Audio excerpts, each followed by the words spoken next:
আসসালামু আলাইকুম, welcome back to Meheri's mom kitchen. কেমন আছেন সবাই? আশা করি ভালো আছেন। আল্লাহর অশেষ রহমতে আমিও ভালো আছি। বন্ধুরা, ফিরে এলাম নতুন আরও একটি রেসিপি নিয়ে। আজ আপনাদের রান্না করে দেখাবো বিয়েবাড়ি স্টাইলে পারফেক্ট চিকেন রোস্টের রেসিপি। আশা করি রেসিপিটা আপনাদের ভালো লাগবে। তো বন্ধুরা, না টেনে পুরো ভিডিও জুড়ে সাথে থাকার অনুরোধ রইল। চলুন মূল প্রিপারেশনে যাওয়া যাক। চিকেন রোস্ট রান্না করার জন্য এখানে কয়েক পিস চিকেন নিয়েছি, দেখে বুঝতে পারছেন। এখন এই চিকেনগুলোকে ভেজে নেব, সেজন্য দিয়ে দেবো পরিমাণ মতো লবণ। হলুদ দেবো না, শুধু লবণ দিয়ে মেখে নেব। অনেকেই বিয়েবাড়ি স্টাইলে পারফেক্ট চিকেন রোস্ট রান্না করতে পারেন না। আজকের রেসিপিটি তাদের জন্য। আশা করি সম্পূর্ণ ভিডিও জুড়ে সাথে থেকে রেসিপিটি দেখে নেবে। দেখুন বন্ধুরা, খুব ভালোভাবে লবণ মেখে নিয়েছি। এখন ভেজে নেওয়ার পালা। চুলে একটি প্যান বসিয়ে নিয়েছি, দিয়ে দিচ্ছি পর্যাপ্ত পরিমাণে সয়াবিন তেল। চিকেনগুলো ভেজে নেওয়ার জন্য তেলটা প্যানের চতুর্দিকে একটু সরিয়ে নিয়েছি। এক এক করে চিকেনের পিসগুলো দিয়ে দিচ্ছি ভেজে নেওয়ার জন্য। গ্যাসের ফ্লেম হাইতে রেখে চিকেনগুলো ভেজে নেব। দেখুন বন্ধুরা, চিকেনের এক পাশ ভাজা হয়ে গিয়েছে, এখন উল্টে নিচ্ছি। তো বন্ধুরা, ভিডিওর এই পর্যায়ে আপনাদের কাছে ছোট্ট একটি রিকোয়েস্ট রইল, যারা এখনও পর্যন্ত আমার ভিডিওটি দেখছেন একটি লাইক দিতে ভুলে গিয়েছেন, প্লিজ একটি লাইক দিয়ে ভিডিওটি কন্টিনিউ করবেন। আর যে সকল বন্ধুরা আমার চ্যানেলে নতুন ভিজিট করেছেন, রেসিপিটি ভালো লেগে থাকলে প্লিজ চ্যানেলটি সাবস্ক্রাইব করে পাশে থাকা অপশনে ক্লিক করতে পারেন। এতে করে আমি যখন কোনো নতুন রেসিপি আপলোড করবো সবার আগে আপনার কাছে পৌঁছে যাবে। এই কাজটি যারা অলরেডি করে নিয়েছেন আপনাদেরকে জানিয়ে অসংখ্য ধন্যবাদ। দেখুন বন্ধুরা, চিকেনের পিসগুলো ভাজা হয়ে গিয়েছে, এখন তুলে নিচ্ছি। একই প্রসেসে সবগুলো পিস ভেজে নিয়েছি। অবশিষ্ট তেলে দিয়ে দিয়েছি 2 কাপ পেঁয়াজ কুচি। যেহেতু এখানে আমি 2টা মুরগি রোস্ট করব, সেজন্য দিয়েছি কিছু আস্ত মশলা, এলাচ, দারচিনি, লং ও তেজপাতা। পেঁয়াজের সাথে নেড়েচেড়ে ভেজে নেব। দেব পরিমাণ মতো লবণ। যেহেতু চিকেনের পিসগুলো ভাজার সময় পরিমাণ মতো লবণ দিয়ে মেখে নিয়েছিলাম, সেজন্য আন্দাজ মতো দিতে হবে। এখন নেড়েচেড়ে পেঁয়াজগুলো ব্রাউন কালার করে ভেজে নেব।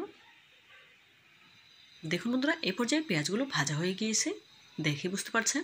এখন এর সাথে অ্যাড করে দেবো 1 টেবিল চামচ আদা বাটা, 1 টেবিল চামচ রসুন বাটা। এখন আদা রসুনের বাটা পেঁয়াজের সাথে নেড়েচেড়ে ভেজে নেব। এতে করে আদা রসুনের কাঁচা গন্ধটা চলে গিয়ে খুব সুন্দর ফ্লেভার বের হবে।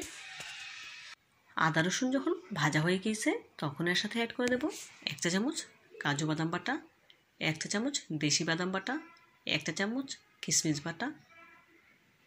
এগুলোকে এখন 1 থেকে 1.5 মিনিট ভেজে নেব। এতে করে খুব সুন্দর ফ্লেভার বের হবে।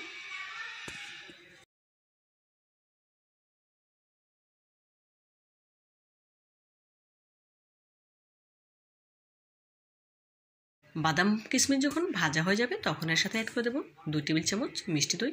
আপনাদের হাতের কাছে টক দই থাকলে সেটা ব্যবহার করবেন।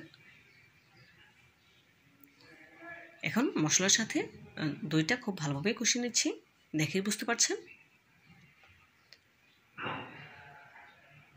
এখন এর সাথে অ্যাড করে দেবো কিছু কাঁচামরিচ ফ্লেভারের জন্য।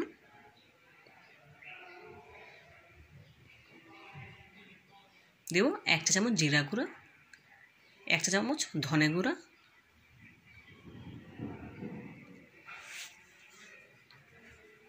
1 মিনিটের মতো কষিয়ে নেব। এই পর্যায়ে এর সাথে অ্যাড করে দিচ্ছি একটি রাঁধুনি রোস্ট মশলার প্যাকেট, সম্পূর্ণটা দিয়ে দিয়েছি, দেখে বুঝতে পারছেন। এখন মশলাটা খুব ভালোভাবে কষিয়ে নিতে হবে। মশলাটা ভালোভাবে কষিয়ে নেওয়ার জন্য সামান্য একটু পানি অ্যাড করে দিচ্ছি। 1/2 কাপের মতো হবে, পানি অ্যাড করে দিলাম। এখন নেড়েচেড়ে মশলাটা খুব ভালোভাবে কষিয়ে নেব, যতক্ষণ না পর্যন্ত মশলা থেকে তেলটা ছেড়ে দিচ্ছে ততক্ষণ পর্যন্ত। প্যানের তলায় অবশ্যই নেড়ে রাখতে হবে, যাতে করে তলায় মশলাটা জমে না যায়। দেখুন বন্ধুরা, এই পর্যায়ে মশলা থেকে তেলটা ছেড়ে দিয়েছে, তার মানে মশলাটা পুরোপুরি কষানো হয়ে গিয়েছে। এখন এর সাথে অ্যাড করে দিয়েছি আগে থেকে ভেজে তুলে রাখা চিকেনের পিসগুলো। এখন মশলার সাথে নেড়েচেড়ে কষিয়ে নেব 1 মিনিটের মতো। নেড়েচেড়ে নেওয়ার পর এখন এর সাথে অ্যাড করে দেবো 2 টেবিল চামচ টমেটো সস।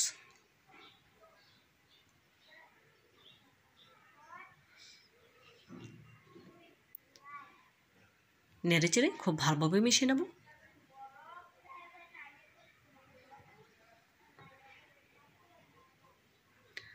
বন্ধুরা গ্যাসের ফ্লেম কিন্তু আমি লো টু মিডিয়ামের মাঝামাঝি করে দিয়েছি, দেখেই বুঝতে পারছেন। মিশিয়ে নেওয়া হয়ে গেলে এখন এর সাথে অ্যাড করে দেব 1 কাপ পরিমাণ লিকুইড দুধ।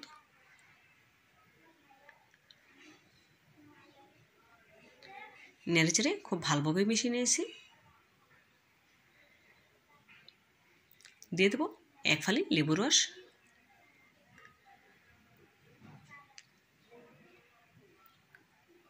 নেড়েচেড়ে খুব ভালোভাবে মিশিয়ে নিয়েছি।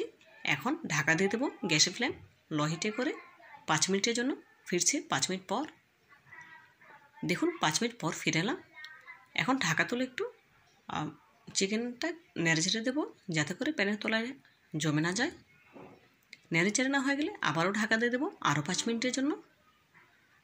আরও 5 মিনিট পর ফিরে এলাম। দেখুন বন্ধুরা এই পর্যায়ে চিকেন রান্না করা কমপ্লিট। দেখে বুঝতে পারছেন ঝোলটা কিন্তু অনেকটাই টেনে এসেছে। লবণটা চেক করে গ্যাসের ফ্লেম অফ করে দেব। লবণটা চেক করে নিয়েছি, পারফেক্ট হয়েছে, সেই জন্য আর দেওয়ার প্রয়োজন পড়েনি। এখন চুলা থেকে নামিয়ে একটি সার্ভিং ডিশে সার্ভ করে আপনাদের দেখাচ্ছি। দেখুন বন্ধুরা সার্ভিং ডিশে চিকেন রোস্ট সার্ভ করে নিয়েছি। মাশাআল্লাহ দেখতে একদম পারফেক্ট বিয়েবাড়ির মতো হয়েছে। দেখতে যতটা সুন্দর হয়েছে খেতে একদম বিয়েবাড়ির চিকেন রোস্টের মতোই হয়েছে। আপনারা একবার হলেও আমার রেসিপিটি ফলো করে চিকেন রোস্ট তৈরি করে খেয়ে দেখবেন, খুবই ভালো লাগবে ইনশাআল্লাহ।